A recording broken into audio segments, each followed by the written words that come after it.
দেখো আজকে কি কি রান্না করছি। দেখো টমেটো দিয়ে ডাল বসিয়েছি, পালং শাকের তরকারি করব, ডিম করব। পরে এক এক করে দেখাচ্ছি। এখানে টমেটো দিয়ে ডাল হচ্ছে।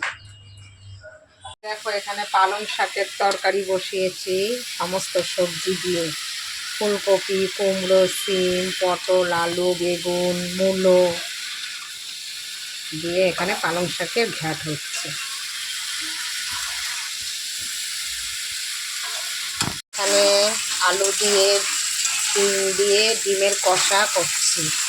এখানে পেঁয়াজ দিয়েছি, সমস্ত মশলা দিয়েছি, এটা ডিম কষা হবে।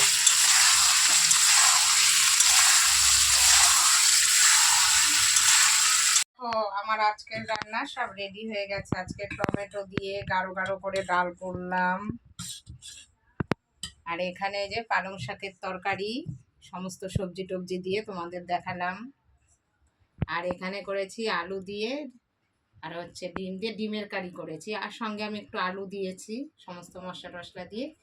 এই হচ্ছে আজকে আমার রান্না। আমার রান্নাগুলো কেমন হয়েছে তোমরা কমেন্টে জানিও।